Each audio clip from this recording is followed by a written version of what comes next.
BFM Business partenaire. BFM Business et Challenge présentent l'entretien HEC. Edwige Chevrillon et Vincent Beaufils. Bonjour à tous, bienvenue dans l'entretien HEC en collaboration avec Challenge, avec mon ami Vincent Beaufils, directeur de la publication. Bonsoir ou bonjour Vincent. Bonjour. Merci d'être avec nous. On est évidemment avec le cabinet de stratégie Bain et avec HEC. Vous le savez, l'entretien HEC, c'est une heure avec une personnalité du monde des affaires. Aujourd'hui, on reçoit quelqu'un qui dirige une des plus vieilles entreprises familiales françaises, Jean Casgrain. Bonjour Jean Casgrain. Bonjour. Alors Jean Casgrain, vous êtes donc à la tête de Longchamp depuis 2020. Et à ce stade de l'émission, on évoque souvent quelques éléments chiffrés pour situer effectivement l'entreprise dont notre invité est le patron. Mais là, sur Longchamp, on bute sur un os puisque les derniers chiffres d'affaires remontent à 10 ans. Je ne parle pas de la rentabilité qui est totalement inconnue. On a simplement trouvé quelques éléments sur le nombre de salariés, 3500. Vous nous direz d'ailleurs un petit peu plus tard pourquoi cette discrétion, vous dites. Nous, on dirait plutôt secret, mais en tout cas, on est très content de vous avoir et on vous retrouvera sur l'antenne de BFM Business et sur les sites de challenge.fr et également dans le journal Challenge pour une rencontre qui sera un peu le fruit de ce moment passé ensemble. Jean Casgrain, d'abord, une question. Pourquoi Longchamp ? Parce qu'il y avait déjà les petits pois Casgrain, c'est pour ça ou pourquoi ? Alors écoutez, mon grand-père a choisi ce nom en 1948 par référence au moulin du champ de course de Longchamp, puisque Casgrain, c'est le nom d'un meunier avec le moulin qui casse les grains. Et le seul moulin à Paris, c'est le moulin du champ de course de Longchamp. Donc, par association d'idées, et puis parce qu'il aimait bien cet endroit devant lequel il passait tous les jours, il a choisi le nom. D'où le petit cheval qu'on voit sur vos sacs. En tous les cas, merci d'avoir accepté d'être notre invité. En un mot, vous connaissez le principe de l'émission, j'imagine. Il y a 4 grandes parties. Une partie actu, une partie business, il y a le brief de Bain. Et puis ensuite, on part sur le campus d'HEC où il y a un micro-trottoir où en fait on a posé des questions à des jeunes étudiants et puis après les questions des alumni. Mais tout de suite, c'est les questions d'actu. L'entretien HEC avec Challenge sur BFM Business. Alors Jean Casgrain, vous êtes membre du comité Colbert qui regroupe toutes les grandes marques de luxe françaises. Le savoir-faire met en avant le savoir-faire français. Est-ce que vous ne regrettez pas, en fait, lorsque vous voyez les valorisations complètement dingues d'LVMH, d'Hermès, est-ce que vous vous dites pas, tiens, il faudrait que je sois plus une marque de luxe pour avoir les mêmes valorisations, puis surtout, être cotée en bourse? Nous, la maison est contente d'être familiale et indépendante. Donc oui, Hermès et LVMH, c'est la même chose. Oui, ils sont cotés en bourse, ils sont familiales, publics, ils sont... non, nous, on est content d'être tout seul chez nous, tranquille, sans pression extérieure et donc avec la possibilité de mener notre politique comme on l'entend et de ne pas être l'esclave de la publication des résultats trimestriels. Donc on peut se projeter dans la génération suivante plutôt que dans le trimestre suivant et je trouve que c'est pas mal aussi. Il y a des familles qui ont fait ce choix-là, qui ont eu quelques mésaventures, je ne pense pas là à Hermès et LVMH, mais plutôt à Kering. Est-ce que aussi vous vous dites, quand on voit les difficultés qu'a Gucci aujourd'hui, que vous êtes tranquille de votre côté? Et d'ailleurs, d'une certaine façon, est-ce que Longchamp n'est pas l'exacte antithèse de Gucci? Alors, le fait d'être à l'abri des regards, c'est aussi un avantage parce qu'il y a des moments difficiles. Bon, la période Covid a été extrêmement difficile pour nous. Donc, le fait de ne pas être public, de ne pas être obligé de publier nos chiffres, ça nous permet de mener notre politique, de faire ce qu'on a à faire, un peu à l'abri de toute pression financière. Alors, est-ce qu'on est l'antithèse d'un tel ou un tel? Moi, si vous voulez, j'aime pas trop parler des autres ou me positionner par rapport à d'autres marques. Je crois qu'on essaye de faire notre job correctement, d'être nous-mêmes. Et j'ai pas envie de me comparer à un autre. Oui, enfin, en même temps, vous allez souffrir pendant cette émission parce que vous verrez parmi les questions, il y en a beaucoup. Alors, qui il est par rapport à ceci, par rapport à cela. Votre chiffre d'affaires, il est inconnu. La seule référence identifiée date de plus de 10 ans, autour de 500 millions, 560 Alors, millions. il a augmenté depuis. Il a augmenté, je vous le souhaite, en disant, sinon, à mon avis, vous ne serez pas à cette place. Vous en êtes où ? On ne publie pas notre Non, mais chiffre. grosso modo, vous avez Non, passé le milliard. Est-ce que vous avez passé le milliard? Non, on n'a pas passé le milliard, mais voilà. Bon, nous, on est content de cette discrétion. On n'a pas envie d'être sollicité, exposé, et puis on n'a pas non plus envie de donner plus d'informations que nécessaire Oui, même à tout notre votre fiche environnement. Wikipédia n'est pas à jour. Hein. C'est dire, il y a un côté vivant, vivons heureux, vivons cachés, c'est ça? Un petit peu. Oui. Mais au témoin d'un doute, c'est pas tout à fait légal de ne pas publier ces comptes.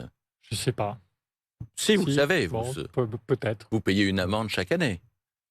Je ne sais pas. Avec plaisir, mais Oui. vous le faites. Non, mais je trouve que si vous voulez, toutes les personnes qui ont à connaître, si vous voulez, par exemple, on a des banquiers, on a des fournisseurs qui nous font crédit, toutes les personnes qui ont à connaître nos chiffres, on leur communique. En tout cas, on parlait croissance tout à l'heure et on a l'impression que dans cette croissance, comme beaucoup d'entreprises du luxe, la Chine a une part importante. Vous ouvriez des magasins au rythme de 3 ou 4 par an. Est-ce que ça reste vrai? Est-ce que la Chine est toujours un levier de croissance important pour vous? Oui, et probablement encore pour quelques années. Les clients chinois représentent presque 20% de nos ventes. Pour d'autres maisons, c'est 35%, 40%. Donc, on a encore un potentiel dans ce pays. Nous avons déjà une quarantaine de boutiques en Chine et on pense qu'on peut aller plus loin. Et voilà, on en ouvre encore chaque année 4 ou 5. Au total, vous avez combien de boutiques? 330 points de vente gérés en propre par nous, plus des points de vente multimarques indépendants. Ouais. Vous avez 3500 salariés. Oui. En tout cas en 2023. Combien travaillent en France? Est-ce que vous avez des difficultés de recrutement en France? Et j'ai envie de dire, est-ce que c'est peut-être pour cela, ou des questions de coût de main-d'œuvre, que vous avez délocalisé une partie de votre production en Tunisie et à Maurice? Alors, sur les 3500 salariés, il y en a un peu moins de la moitié qui sont en France. Oui. Donc, dans les personnes qui sont en France, il y a bien sûr notre siège social, il y a notre réseau de boutiques et évidemment nos ateliers. Donc, dans nos ateliers, on est à peu près 900 personnes en France, dans la région des Pays de Loire, donc avec 5 sites qui sont dans le Maine-et-Loire, la Mayenne, la Vendée et l'Orne. Et nous avons également de la production hors de France. Donc, nous, on a trouvé notre équilibre dans un système mixte, si vous voulez, avec une partie de la production en France et une partie hors de France. Mais qu'est-ce que vous faites en France? Qu'est-ce que vous faites La même chose. En fait, notre organisation nous permet de produire la même qualité en France et hors de France. Simplement, la France est un petit peu le laboratoire de tests et d'essais. Et je pense que le fait d'être un fabricant français, ça nous permet de connaître notre métier, de pouvoir l'expliquer, l'exporter, de mettre en place des techniques, que ce soit en Tunisie, ou à l'île Maurice, ou chez des partenaires que nous avons en Chine ou en Roumanie. Donc, voilà, globalement, on s'appuie beaucoup sur ce savoir-faire français, mais on a un autre savoir-faire qui est celui de savoir faire et d'être capable de transposer nos méthodes de fabrication dans d'autres lieux, parce que la qualité, c'est pas un truc qui est génétique, si vous voulez, c'est un truc qu'on peut apprendre. Et un autre savoir-faire que vous avez, c'est celui de la réparation des produits. J'ai un instant, pardon Vincent. Sur la question de compétences, est-ce que vous arrivez à embaucher des gens, des jeunes, des apprentis? Est-ce que vous arrivez? Alors, c'est difficile, mais on y arrive. C'est-à-dire qu'il faut se donner du mal pour aller chercher les gens. Oui. Je pense qu'il y a peut-être un regain d'intérêt pour les métiers manuels, la satisfaction de faire quelque chose, de faire un produit. Je pense que ça intéresse des gens, mais il faut qu'on sorte un peu de nos murs et qu'on aille chercher les personnes, mais on y arrive, soit des personnes en début de carrière, soit des personnes en reconversion. Ouais. Alors, vous avez effectivement cet art des métiers manuels à tel point que vous réparez beaucoup vos produits. Et ce qui était peut-être traditionnel chez vous est devenu furieusement tendance. Est-ce que c'est quelque chose que vous souhaitez développer? Dans la même tendance, est-ce que les achats de seconde main est quelque chose qui vous intéresse? Alors, sur le sujet de la réparation, oui, on est à fond sur ce sujet, mais en fait, depuis des années, oui. C'est-à-dire qu'en fait, c'est un truc qui nous paraissait complètement normal, mais dont on ne parlait pas trop parce que c'était à une époque un peu honteux. Bizarre. Voilà. Aujourd'hui, quand on fait visiter notre site de fabrication principal à Segré, l'atelier de réparation, c'est l'endroit qui intéresse le plus les gens. C'est devenu effectivement quelque chose qui est tendance, comme vous le dites, et on en parle plus volontiers qu'on en parlait auparavant. Pour ça, il faut vraiment être un fabricant, c'est-à-dire que si on est une marque qui ne fait que du négoce, qui achète à un endroit, qui revend, qui transporte des marchandises dans des containers à travers le monde, mais qui ne fait pas elle-même, on ne peut pas réparer parce que c'est trop compliqué, si vous voulez. Il faut toute une mémoire des savoir-faire, il faut tout un tas de composants. Il y a une épicerie de composants qui est absolument incroyable pour permettre les réparations. Ça, c'est une vraie différence qui nous caractérise parce qu'on est fabricant. Et la seconde main ? Alors, la seconde main, elle existe déjà beaucoup en C2C, c'est-à-dire que c'est les clients qui s'arrangent entre eux sur les plateformes. La question, c'est est-ce que nous, comme marque, on a un intérêt à intervenir directement dans ce sujet ? Évidemment non. C'est difficile, c'est-à-dire qu'on a envisagé la question, on la regarde, on s'intéresse, si vous voulez, on recherche des solutions, peut-être on va essayer de faire quelques petites expériences, mais pour moi, c'est assez compliqué d'être en concurrence avec des personnes qui travaillent gratuitement, en prenant une photo chez elles, en faisant elles-mêmes le paquet, et puis qui ne payent pas la TVA et qui ont très peu de contraintes. C'est vraiment très compliqué de gérer de la seconde main parce qu'on ne gère plus des références, on gère des articles uniques. Donc, il y a tout un process à mettre en place qui fait que le modèle économique, pour nous, me paraît compliqué. On viendra sur vos sacs dans la partie business parce que votre sac pliage, je crois que c'est un des sacs les plus vendus au monde. Et puis, paradoxalement, il y a beaucoup de nylon et puis il y a un peu de cuir.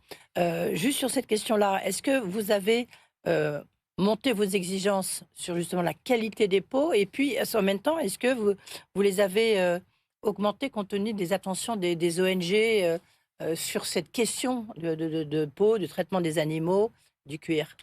Alors sur le cuir, oui, alors on a toujours eu des standards de qualité élevés, mais aujourd'hui la qualité, elle se définit différemment et elle inclut effectivement les critères environnementaux. Dans le domaine du cuir, il existe une certification qui s'appelle LWG, c'est un organisme international qui est spécialisé dans le cuir. Et aujourd'hui, 100% des cuirs qu'on achète viennent de tanneries auditées par LWG. Et je crois à 80% obtiennent le label Gold, qui est le label le plus élevé qui existe. Alors on va revenir avec la partie business et avec le brief de Bain tout de suite. L'entretien HEC avec Challenge sur BFM Business. Nous revenons donc sur l'entretien de Jean Casgrain, le patron de Longchamp, et nous allons avoir le plaisir d'avoir donc le brief de Bain avec Nathalie Rémy, associée de Bain au sein de la practice luxe. Et Nathalie, on a vu effectivement avec Jean Casgrain que vous ne l'avez pas encore comme client. Donc c'est à vous de faire le meilleur brief possible pour qu'il vous demande de prolonger ces quelques minutes que vous allez nous faire sur donc Bain et la manière dont il doit se développer. Merci Vincent. Bonjour Jean Casgrain. Bonjour Nathalie. Jean, vous êtes depuis 2006 le 3e président directeur général de Longchamp. Longchamp, magnifique maison de maroquinerie de luxe française, reconnue entreprise du patrimoine vivant par l'État français. Et vous représentez en fait la 3e génération de la famille à la tête de la maison. Vous êtes un fervent promoteur de la mode responsable et vous avez notamment lancé une gamme entièrement recyclée de votre produit iconique, le pliage. Alors, dans un contexte international extrêmement compliqué, la maison Longchamp affiche une santé florissante avec une année 2023 exceptionnelle. Ah, vous avez les chiffres, vous ? Quelques-uns.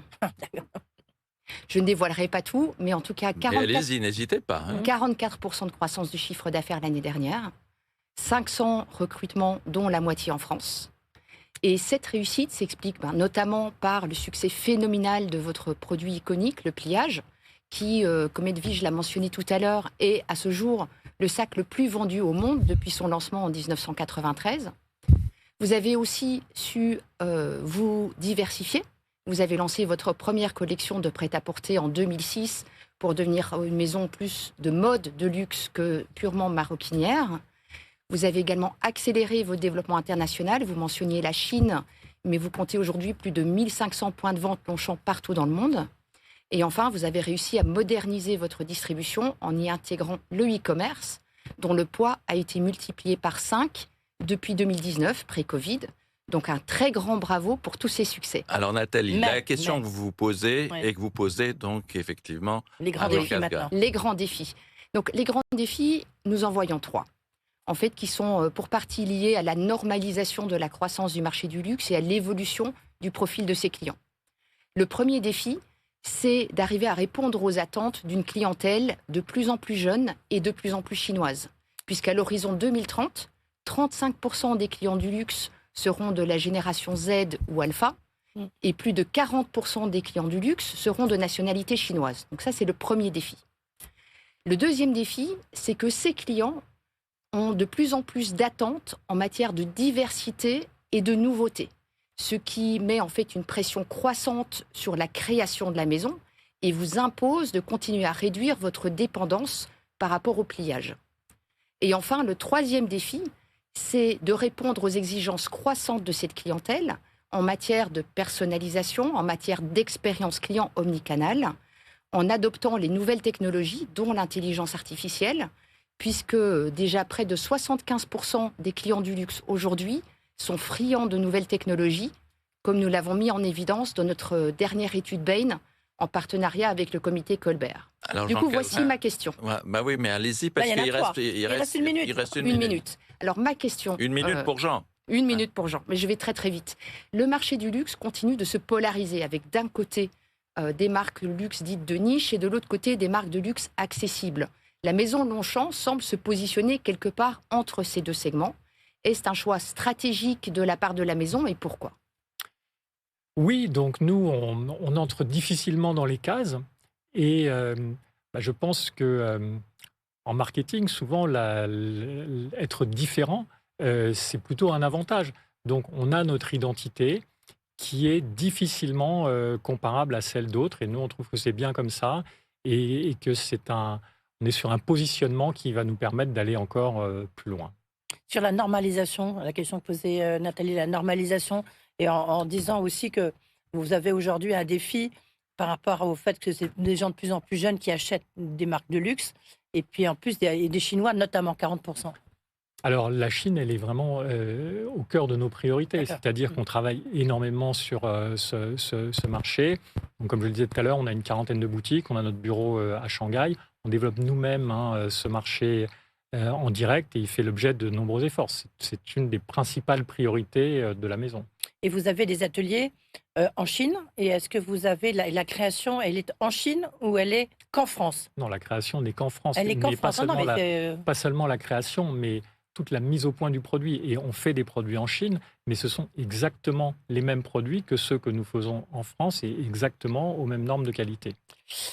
Merci beaucoup d'avoir été avec nous. De très bonnes questions, Nathalie Rémy, donc de Bain & Compagnie, spécialiste du luxe. C'est intéressant parce que sur le luxe, vous ne voulez pas trop qu'on vous associe au luxe par rapport à des LVMH ou des Hermès. En fait, je trouve que le débat n'est pas ultra intéressant de savoir qui est luxe et qui n'est pas luxe. Ça tombe bien, on passe à autre chose, on passe aux questions business. Merci beaucoup. L'entretien HEC avec Challenge sur BFM Business.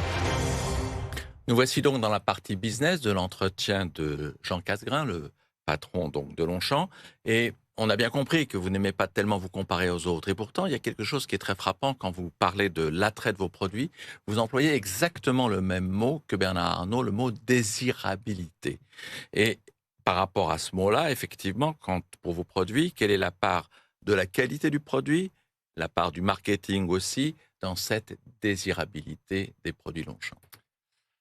Alors, la qualité du produit, c'est un prérequis. C'est-à-dire que, en fait, sans qualité, je pense qu'on va nulle part, ou en tout cas, pas pendant très longtemps.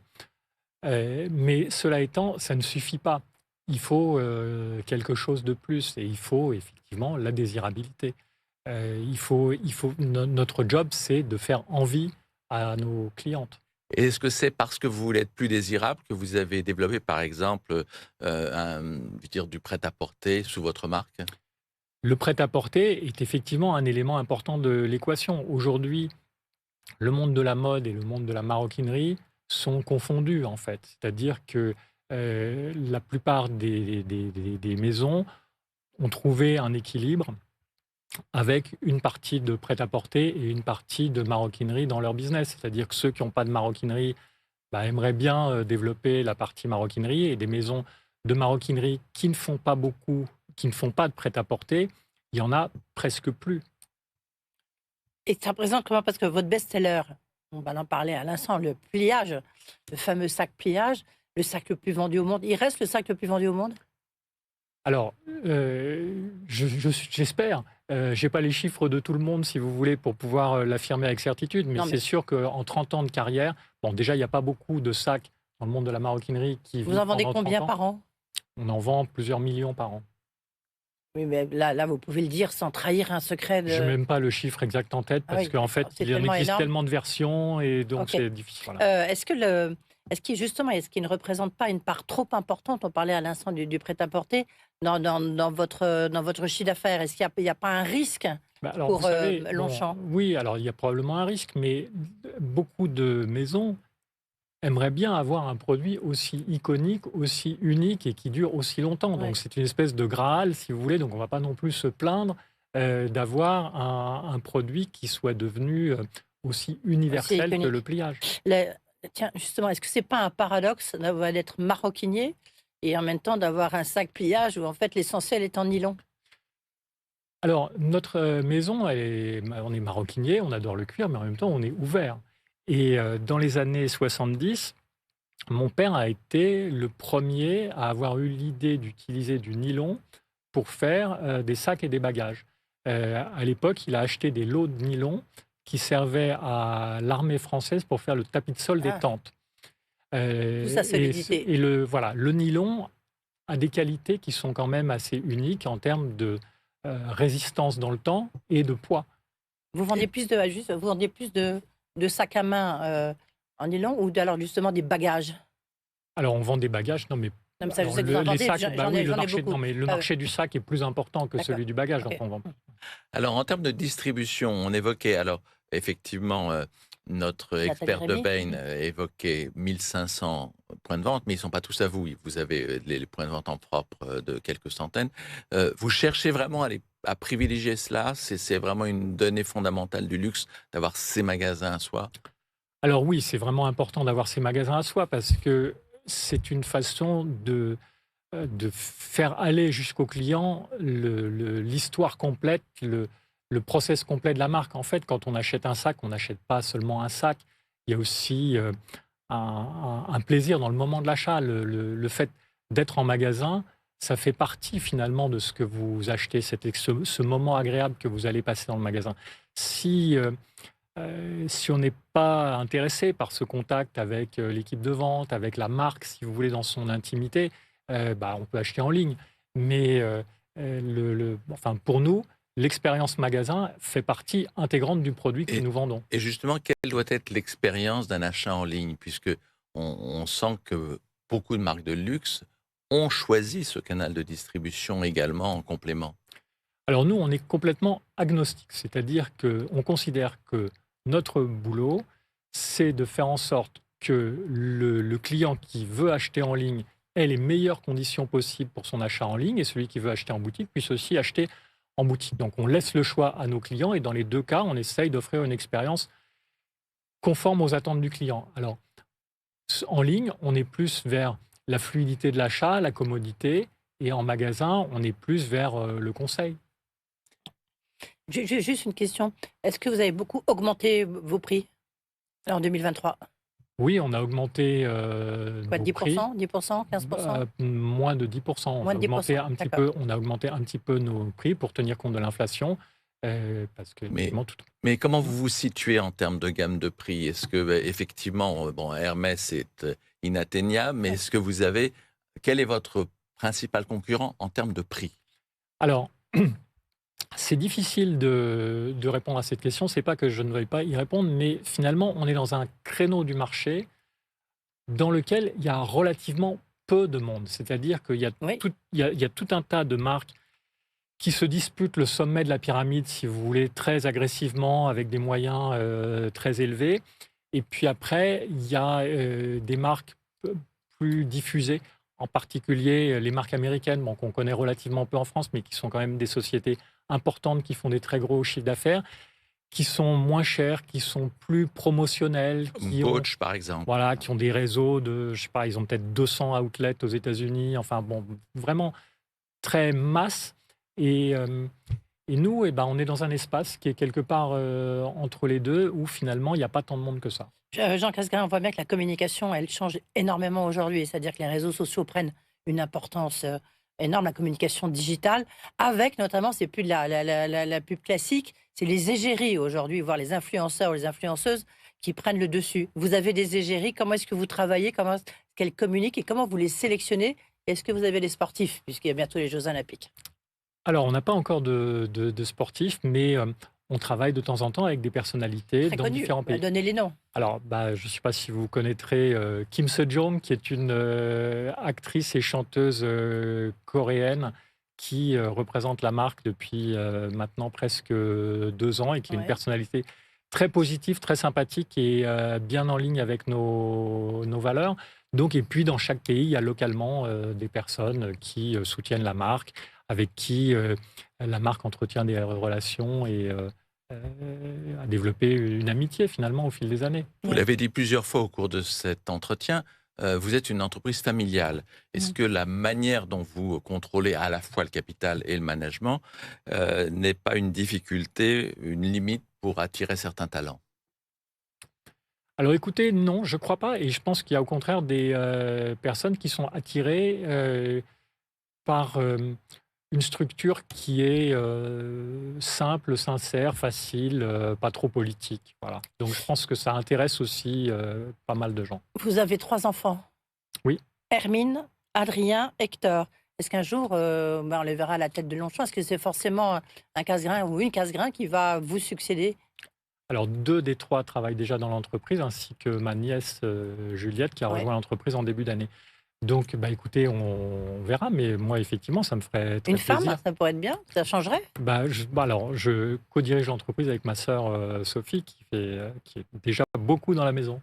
D'accord, ok, donc il y en a déjà une à peu près. Allez, Et on parle de gros sous? Hermine, elle ne va pas venir un Elle jour? travaille dans l'hôtellerie pour l'instant. D'accord. Une question, rapidement, challenge, que vous aimez bien mettre en avant, Vincent. Non, alors ça, c'était quelque chose qui est de nature plus personnelle. C'est effectivement lié à notre classement des fortunes, où vous êtes la 64e avec un patrimoine de 1,9 milliard. Est-ce que, en fait, c'est quelque chose qui vous gêne, qui vous flatte ou qui vous indiffère?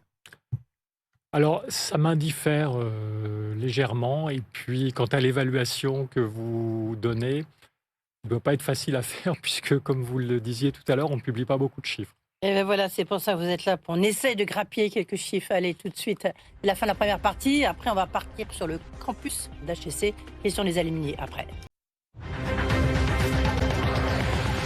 BFM Business et Challenge présentent l'entretien HEC. Edwige Chevrillon et Vincent Beaufils. Retour dans l'entretien HEC avec notre invité Jean Casgrain, le PDG de Longchamp. On est encore ensemble pendant une demi-heure, mais alors là, on va changer un petit peu de décor parce qu'on va d'abord aller sur le campus d'HEC où la question a été posée en disant c'est quoi, est-ce que vous connaissez Longchamp, c'est quoi les sacs, etc. Des propos qui ont été recueillis par Estelle Plaguet et Lohan Gilbert. Et puis après, les fameuses questions des alumni. Tout de suite, HEC. Est-ce que vous pouvez me citer des célèbres marques de maroquinerie en France? Hermès. Louis Vuitton. Mage. Louis Vuitton, Chanel, Dior, toutes les grandes marques de couture. Le groupe LVMH en général. Longchamp. Est-ce que tu sais d'où ce sac vient? Oui, je le reconnais. C'est Longchamp.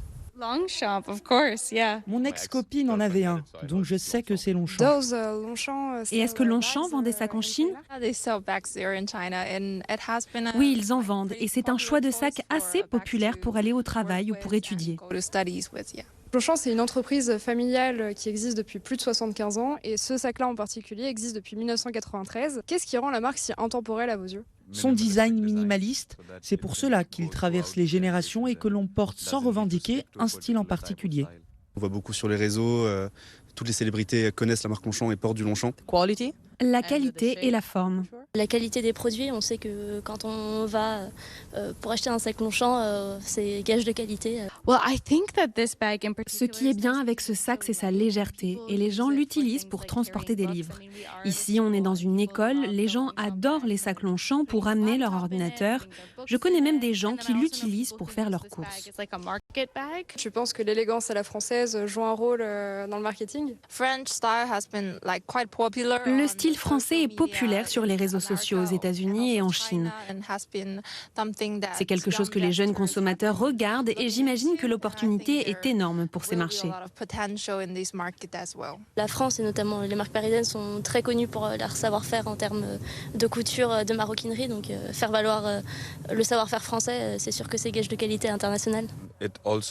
C'est aussi très lié à un héritage français. Certaines marques ont 100 voire 200 ans. Complètement. Je ne suis pas canadienne, pas américaine, mais la culture américaine influence notre vision. Et je suis sûre que quand les gens voient un sac Longchamp, ils pensent au style typiquement français, parisien, élégant, sans effort, sans trop en faire. Qu'est-ce qui est le plus important pour vous lorsque vous choisissez un sac? Ses engagements RSE, sa beauté, sa qualité? De nos jours, le plus important, c'est la durabilité du produit. Je veux que ça dure une décennie, 2 décennies, etc. Je ne veux pas que je dois acheter un nouveau sac dans 2 ans, 3 ans. Les Nations Unies ont ces fameux 16 objectifs pour le monde. J'en ai toujours 5 ou 6 en tête quand j'achète des vêtements. Par exemple, je ne possède pas beaucoup de jeans car leur production est très consommatrice en eau. Tu penses que les marques de luxe, du coup, peuvent être compatibles avec les engagements RSE? Mais en tant qu'entreprise, avec un objectif de vente et de croissance dans le marché et tout, c'est un peu difficile. C'est vraiment là que le rôle d'une entreprise entre en jeu afin de trouver des moyens de recycler et de suivre une économie circulaire auprès de ses consommateurs. Ma question est comment se servir des technologies de l'intelligence artificielle et le sourcing de nouveaux matériaux pour créer un changement dans la production pour faire en sorte que l'industrie du luxe pollue moins et mettre en place un nouvel écosystème pour nous tous. Vous pouvez les embaucher pour vous faire de la pub, hein, dis donc, là, c'est plutôt sympathique. Là. Je les ai trouvés très pertinents. N'est-ce pas, hein, c'est très pertinent. Et alors, ce qui est étonnant aussi, c'est qu'ils évoquent beaucoup de célébrités. Alors que vous êtes plutôt en arrière de la main en matière d'égérie. C'est-à-dire qu'en fait, vous avez des égéries naturelles, pourrait-on dire? Bah écoutez, oui, beaucoup de gens choisissent de porter et d'acheter nos produits. On en est très contents. Oui. Tout de suite? Tout de suite, oui. On va passer donc à la dernière partie, qui est les questions qui sont posées par des alumni qui connaissent bien le monde du luxe. Avec plaisir. L'entretien HEC avec Challenge sur BFM Business. Alors donc, on a toute une série de questions. Il y en a 7, effectivement, qui sont faites avec des HEC qui connaissent bien votre industrie. Et là-dessus, parfois, ils vont reposer certaines questions qu'on a évoquées. On va commencer avec Thomas Lestavel, qui est un de nos alumni, journaliste également. Jean Casgrain, bonjour. Je suis Thomas Lestavel, HEC 2005 et journaliste. Alors, le sac Longchamp, c'est évidemment un succès mondial et incontestable. Il a été créé en 1993 et finalement, en 3 décennies, vous n'avez pas vraiment réussi à vous diversifier outre mesure et à devenir incontournable sur d'autres segments de marché, sur d'autres produits que le sac. Comment est-ce que vous expliquez ce qu'on peut considérer comme un semi-échec? Merci beaucoup. Je pense que notre confrère faisait référence au sac pliage. Hein. C'est ça son origine de 93. Oui, mais enfin, bon, alors je ne sais pas, mais en tout cas, le sac reste notre priorité. C'est-à-dire que on pense qu'on a encore un potentiel de croissance très important dans le domaine du sac. Alors, non, mais avec le pliage, il évoquait le pliage, c'est-à-dire la trop grande dépendance du pliage. Alors, écoutez, comme je le disais tout à l'heure, on a la chance d'avoir un produit qui se vend tellement bien partout dans le monde qu'on ne va pas s'en plaindre. Alors, on fait des efforts, bien sûr, on fait porter nos efforts, notre communication, plutôt sur les autres gammes de produits pour mieux les faire connaître. Le pliage, c'est un peu, pour nous, un éclaireur. C'est-à-dire, quand on arrive dans un nouveau marché, c'est un sac qui nous ouvre les portes. C'est un sac qui amène à la maison des nouveaux clients. Ensuite, à nous de leur faire connaître le reste de la marque. Une deuxième question, une question cette fois-ci de Sébastien Santos. Bonjour Monsieur Casgrain. Sébastien Santos, consultant en stratégie de luxe, diplômé de l'executive MBA en 2014. Permettez-moi tout d'abord de vous féliciter pour le succès incroyable de la collection Pliage. Son statut d'icône mondiale est incontestable et témoigne du savoir-faire et de la créativité de Longchamp. Néanmoins, si le pliage rencontre un succès planétaire, Longchamp propose bien plus que cela, avec des collections remarquables en maroquinerie et en prêt-à-porter. C'est pourquoi je souhaite vous interroger sur votre stratégie pour valoriser et faire rayonner ces autres segments de votre offre, tant en magasin qu'en ligne. Merci beaucoup. Faire un petit peu la même réponse, c'est-à-dire que... ça revient quand même pas mal. Oui, bien sûr, parce que ce sac est tellement connu, il intrigue tellement. Alors bon, on est à HEC, qu'on connaît moins les autres produits. Mais Harvard propose à ses étudiants en marketing un cas pliage, parce que c'est vraiment un phénomène unique et qui intéresse beaucoup les gens. Donc c'est sûr que... ça pénalise un petit peu. Parfois, si vous voulez, ce sac est tellement visible qu'il a tendance à masquer un petit peu le reste. Mais le reste est quand même très présent, très dynamique et progresse aussi. Donc, comme le disait Nathalie Rémy tout à l'heure, on a fait plus 44% l'année dernière. On a vendu plus de pliage, mais on a vendu aussi beaucoup plus de tout le reste. De petites maroquineries, comme on dit. Oui, ou de grandes maroquineries, de sacs en cuir, de tout. Voilà.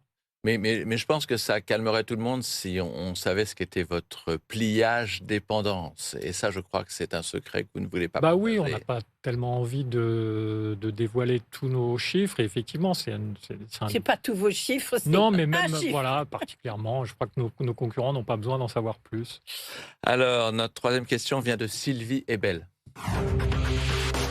Bonjour, Sylvie Ebel, HEC 79, directrice générale adjointe de l'Institut français de la mode. Ma question porte sur le Made in France. Longchamp a fait la preuve qu'il est possible de maintenir une fabrication sur le territoire français.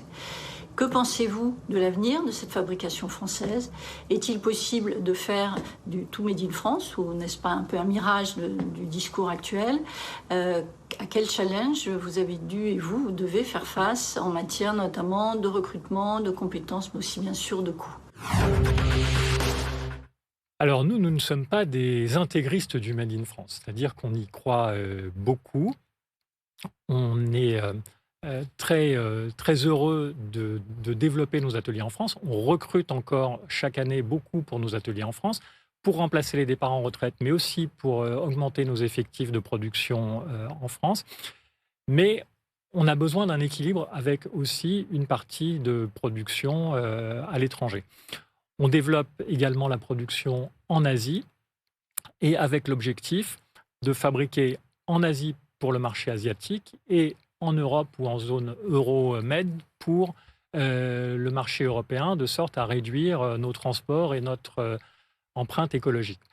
Mais pour nous, être un fabricant français, ça demeure vraiment très important parce que sinon, au bout d'un moment, on perd le savoir-faire.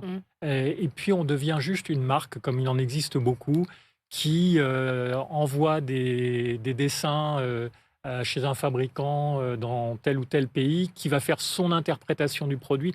Et finalement, l'intégrité, la sincérité du produit se perd. Donc nous, oui, on fait des choses à l'étranger, mais partout, c'est fait exactement selon nos normes, selon nos méthodes, et selon les méthodes qui n'existent que parce qu'elles ont été mises au point et entretenues en France. Mais vous avez quand même considérablement élargi le recours à de nouveaux pays. Au départ, on avait le sentiment que vous limitiez effectivement à la Tunisie et à l'Italie pour certains produits, alors que là, maintenant, visiblement, vous avez des fournisseurs asiatiques, vous le disiez à l'instant.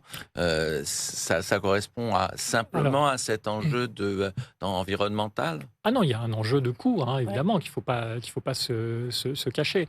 Notre atelier à l'île Maurice doit exister depuis à peu près 40 ans. Ça veut dire qu'il y a des dames qui travaillent là-bas depuis 40 ans. Il y a quelques années, on a été remettre les médailles du travail à l'île Maurice. Il y a des personnes, plus de 30 ans, plus de 40 ans. En Tunisie, c'est depuis environ 30 ans et en Chine aussi depuis peut-être 25 ans ou quelque chose comme ça. Allez, question suivante, une question qui est posée par Manon Cézanneau. On l'écoute. Bonjour, je suis Manon Cézanneau de la promo 2014.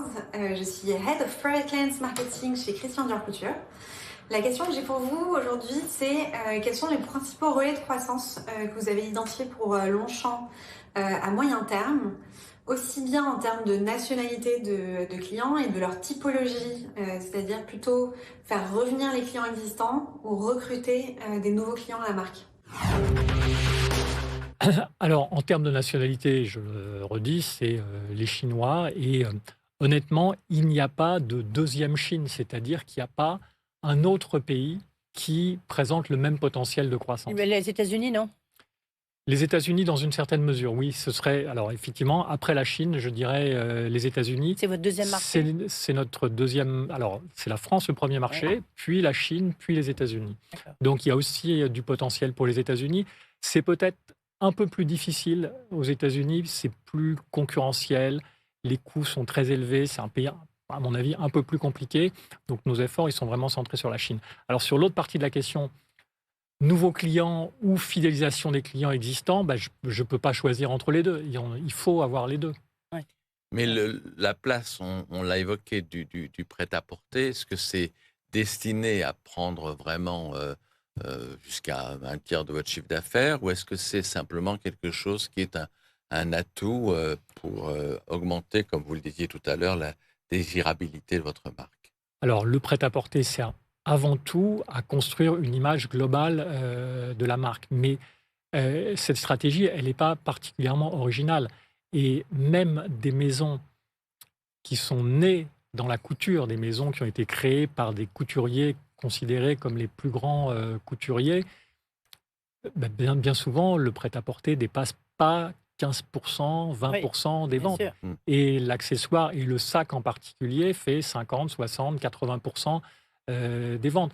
Donc, si vous voulez, pour nous qui n'avons pas toute cette historique, toute cette légitimité de couturier dans notre passé, on voit que le potentiel n'est pas si grand, le potentiel commercial.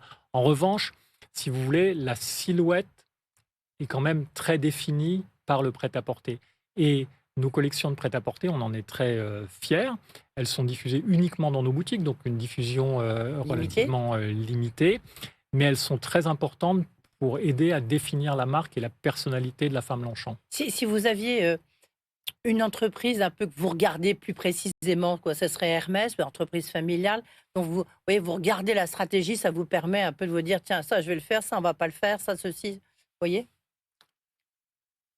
Eh bien, c'est compliqué en effet parce que on a du mal à trouver un autre modèle, si vous voulez, auquel se référer, parce que si vous voulez, au fil des années, il se trouve qu'on a tracé une voie qui est un petit peu originale. Et vous n'allez pas aller dans les arts de la table, par exemple? Non, bonne question, Vincent. Alors, vous savez, dans nos nouvelles boutiques, on a introduit beaucoup d'objets de décoration, mais qui sont là pour humaniser la boutique, lui donner un aspect plus résidentiel et moins commercial, finalement. Et on pourrait se poser la question de savoir pourquoi, finalement, ces objets, on ne les vend pas et on ne les édite pas. Donc, peut-être que ça viendra un jour. Très bien. Alors, une nouvelle question de Anne Fleurgol. Bonjour Monsieur Casgrain, Anne Fleurgol, HEC 2020 et consultante climat dans le secteur financier. Les entreprises font face à de plus en plus de pressions réglementaires, financières, marché, pour repenser leurs activités au regard de leur impact environnemental et des limites planétaires. Ma question est simple, comment le faites-vous aujourd'hui chez Longchamp, à la fois sur votre business model, dans l'implication de vos fournisseurs, dans la collaboration avec des initiatives sectorielles, et enfin pour pousser vos clients et vos clientes à une consommation plus sobre. Merci. Alors, la mention des fournisseurs, elle est très importante et c'est un petit peu la priorité, puisque quand on regarde notre impact carbone complet, la plupart de l'impact est dans les matières premières que nous consommons. Donc, soit le cuir, soit le nylon, même s'il s'agit maintenant de nylon recyclé. Mais donc, on fait beaucoup d'efforts avec C'est 100% du nylon recyclé? Alors voilà, toutes les toiles qu'on utilise maintenant, alors du nylon, c'est-à-dire du polyamide ou du polyester, toutes les toiles qu'on utilise dans nos collections de maroquinerie, y compris par exemple aussi les doublures des sacs en cuir ou les bagages, sont fabriquées en tissu tissé à partir de fibres recyclées exclusivement. Donc ça, c'est un effort qu'on a fait au cours des 4 ou 5 dernières années, qui est un vrai effort industriel, très significatif, parce que, on parlait du pliage tout à l'heure, ce sont des quantités très importantes. On n'est pas dans le prototype ou la démonstration ou l'opération de com, en fait. C'est C'est un vrai changement industriel qui nous a beaucoup occupés au cours des 3 dernières années. Sur un sac pliage, par exemple, on a réduit de 20% l'impact carbone en passant au recyclé, l'impact carbone de chaque sac. Donc le travail avec les fournisseurs, il est clé. La coopération intrasectorielle, elle est importante aussi parce que, en fait, je crois qu'aujourd'hui, la durabilité, c'est un domaine dans lequel les différentes maisons acceptent de coopérer et finalement, on n'est plus concurrent quand il s'agit de faire ça. On a le droit de partager, d'être partenaire. Je trouve que c'est l'esprit finalement de ce sujet. Et puis le dernier point qui était soulevé, c'est amener les clients à une consommation plus responsable. Nous, notre philosophie, ça a toujours été de faire des produits qui durent dans le temps. Alors, à la fois qui durent en termes de qualité, mais aussi qui durent en termes de style et qu'on ait envie de continuer à porter de nombreuses années. Donc, on est tout à fait dans cette démarche. 6e question, il y en a encore 2. Une question de Alexandra Doudard. Bonjour, Alexandra Doudard, HEC Promotion 2008, en direct de la UK HEC House de Londres. Donc moi-même travaille dans le secteur du luxe. J'aurais beaucoup aimé savoir comment Longchamp recrute et retient ses clients si particuliers. Est-ce que ces atouts ont évolué au cours des dernières années et à quel point ils sont différents des concurrents directs? Alors on revient un peu aux bases, parce que finalement la question c'est comment on fait pour avancer, fidéliser. Bon, alors je crois que la qualité, c'est très important. Ouais. La durabilité, maintenant, c'est aussi une expression du contrat de confiance avec nos consommateurs. C'est-à-dire que si les clients ne nous posent pas beaucoup de questions sur notre politique de RSE, mais en fait, c'est parce qu'ils prennent pour acquis, si vous voulez. Ils considèrent comme normal que la maison essaye d'avoir un comportement plus vertueux. Donc la durabilité, c'est aussi un élément du contrat de confiance avec nos clients. Et puis après, bon, ça c'est les bases, mais après, il y a bien sûr la désirabilité. Alors, on reste 1 minute pour la dernière question d'Alain Caradoc. Bonjour, Alain Caradoc, Promotion 70. Longchamp est une très belle maison, une grande maison qui appartient au comité Colbert. Elle a tous les attributs d'une marque de luxe. Et pourtant, elle est considérée comme une marque premium. Est-ce le fruit du hasard ou le résultat d'une politique assumée? Vous voyez, je vous avais dit qu'on allait beaucoup revenir sur cette question. Voilà, vous l'avez compris, mais parce que ça intrigue beaucoup les gens, parce que finalement, on sent qu'on a du mal à nous placer dans une case. Et finalement, moi, je trouve que c'est bien qu'on soit inclassable. Inclassable. Jean Casgrain, eh bien, on arrive au terme de cet entretien HEC. Maintenant, c'est les parties conclusions, où on va peut-être quitter le côté univers du luxe, et on va s'adresser aux chefs d'entreprise avec des questions notamment sur la politique du gouvernement. Et aux chefs de famille. L'entretien HEC avec Challenge sur BFM Business. On le disait, on l'a vu, vous êtes Jean Casgrain, vous êtes une ETI assez remarquable, vous êtes une entreprise familiale, vous avez donc ce fameux produit iconique. Est-ce que vous trouvez que le gouvernement actuel, il fait suffisamment d'efforts dans le cadre de sa politique d'offre pour les entreprises et notamment pour les ETI, bien sûr? Et est-ce que vous trouvez que le fait d'avoir décalé les impôts de production, la fameuse CVAE, est-ce que ça vous pénalise beaucoup? Alors, si vous voulez, la CVAE n'est pas un sujet qui est au top de mes préoccupations. Donc, moi, ce que j'attends, c'est que le gouvernement mette en place pour les entreprises un environnement ouvert qui nous permet d'avancer, qui nous permet d'exporter. Donc, par exemple, signer des traités de libre-échange, moi, je trouve que c'est plutôt une bonne idée. Et que le Sénat vote contre le CETA cette semaine, eh bien, honnêtement, je ne comprends pas. Oui. Ouais. Mais est-ce que vous redoutez, sachant qu'on a un dérapage de nos finances publiques, est-ce que vous redoutez que le gouvernement mette un peu un terme à sa politique d'offre, à cette volonté de surtout pas augmenter les impôts, et notamment les impôts des entreprises? Écoutez, moi, mon job, c'est de faire avec l'environnement qui existe. C'est-à-dire que on s'adapte, si vous voulez. Et je pense que ça fait 75 ans qu'on réussit à s'adapter. On survivra aux prochaines péripéties. Oui, donc pas d'inquiétude, c'est ça que vous nous dites? En fait, si, j'ai des inquiétudes, bien sûr. Bon, moi, mon boulot, c'est aussi d'être inquiet, si vous voulez, d'anticiper les problèmes, les menaces, les difficultés. Mais notre activité, elle est aussi dans le monde entier.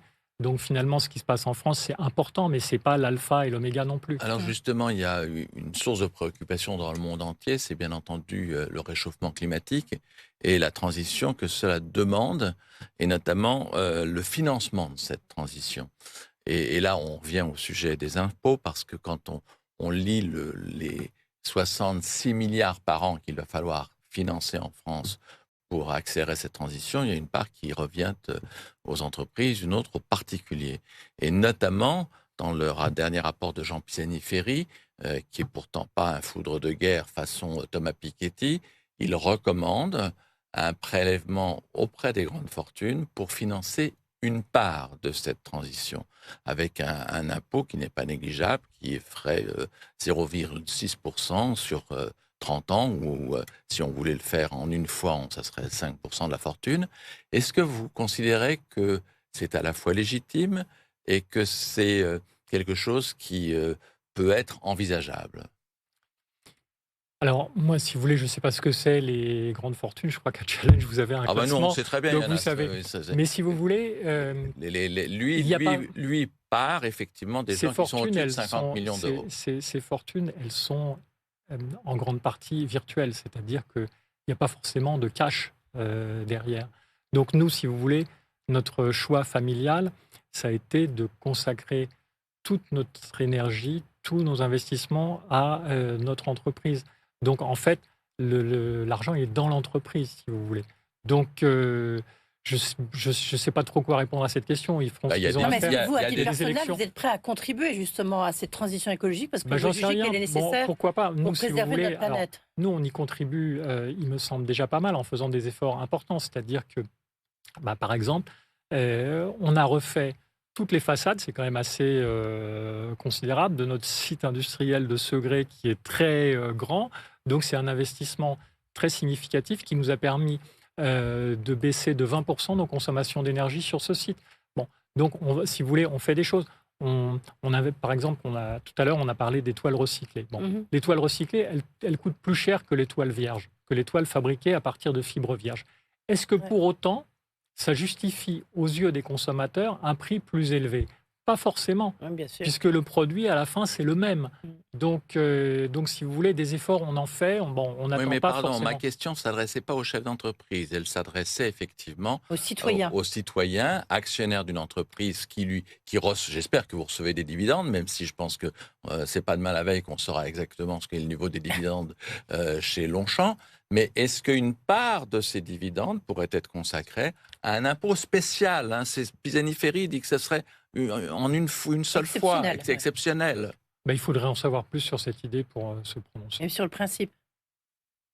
Moi, je suis hostile à rien par principe, si vous voulez, mais il faudrait voir et qu'on en parle. Toute dernière question, Longchamp en 2030, ça aura quel visage? D'abord, est-ce qu'on peut imaginer qu'un jour, vous allez vendre Longchamp à un grand groupe de luxe, ou est-ce que pour vous ça doit forcément rester dans la tradition familiale, donc indépendant, dirigé par un ou une Casgrain?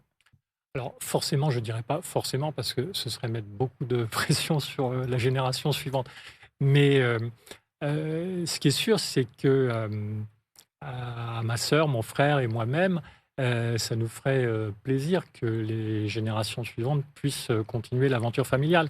Donc voilà, c'est plus un souhait que quelque chose qui est définitivement acquis et gravé dans le marbre. Donc on verra, mais on l'espère.